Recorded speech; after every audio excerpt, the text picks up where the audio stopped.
Hello, Celebrities. Lately I've been very short on time. It's part of why I haven't been posting as much. Well, I don't really post as much here anyway, but on my other socials. I haven't had time to draw and I've just been generally unmotivated because I feel like time is slipping away from my fingers. I had so much to do and I feel like it all is just leaving me nowhere. But yesterday, after a long day and a long call, really long call, I sat beside my bed and just wanted to create something for myself for once, disregarding time. So I took my sketchbook and looked at it for a while. And I just felt like staying awake all night, So from 11 p.m. to 3 a.m. in the early morning, I painted, drew, cut, glued stuff together, and also recorded, because if I'm gonna stay awake all night with classes at 7 a.m. next day, I'm gonna make the most of it. So I made another accordion because I really like the depths of it and it's a very fun process. And a very simple one actually. Let me explain, because I said that I was going to make a tutorial or something like that. Think of it like this. When you draw digitally, your drawing software or whatever you're using to draw lets you use layers, right? Okay, so it's the same thing. Think of a scenery and separate what's farthest from what's closest in each set of paper. Then you sketch it out and paint it as you would with any other drawing in your sketchbook. And once you're done, you cut the empty space so that when you put one on top of the other, you can see everything. But don't forget to leave like a frame on the sides so you can glue them all together. That's very important. To do that, you just make one of those squiggly accordion thingies that one would typically make in school when you're extremely bored. I'm gonna illustrate what I'm explaining because I'm aware that I'm not doing it very well. And you make sure to glue the layers of paper with the accordion thingy facing upwards. And that's it. Quite easy, honestly. Well, it doesn't sound easy, but it's gonna look easy, okay?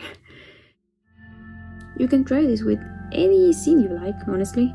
In this case, what I was drawing wasn't too important. I just wanted to draw something comforting. So I drew my OC Remy.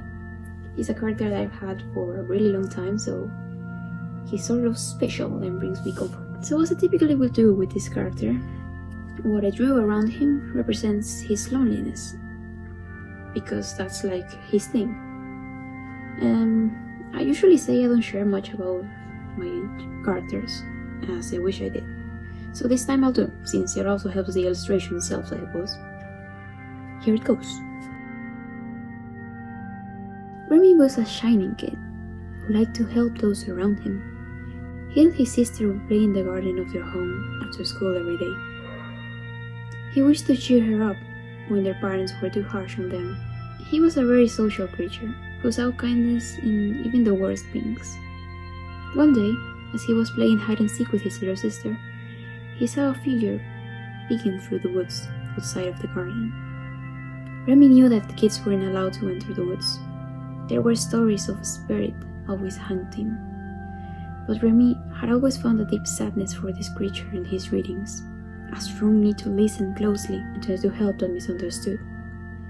So without thinking at all really, and only acting out of instinct, he stepped into the forest, where his mind tricked his vision and he was trapped until he used his last breath. He became a ghost among many others in those woods. He couldn't reach his sister because he was limited to walk only at the back gates of the garden, a place she never visited again after his death. Yet another creature people will tell stories about, he couldn't reach anyone because no one would see him. But in the ways he could, he still tried to help, guiding out little kids that got lost in the woods with the help of the butterflies that were so attracted to his old flowers. That became the only thing that kept his person tied to his essence, keeping him, for good or for bad, from becoming a lost soul, keeping his conscience. During the many years that passed, he grew more and more lonely. He was surrounded by all sorts of flowers, but no soul that he could reach. There's more that happens after and before too, But I think that's enough to explain what I wanted with this one, so I'll leave it there for now. And talking about leaving things for later, once I find more time in my hands, I want to revive this place and post many great projects that I have in mind. Any that might be.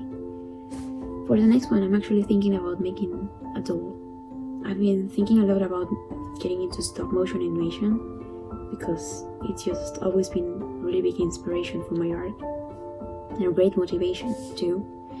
And well, until now, until little ago, it kind of felt impossible because where I'm from, it's practically non-existent, sadly.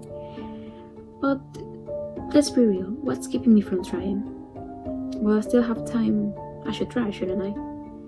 So it's only gonna be a matter of time. Until that, till the next one.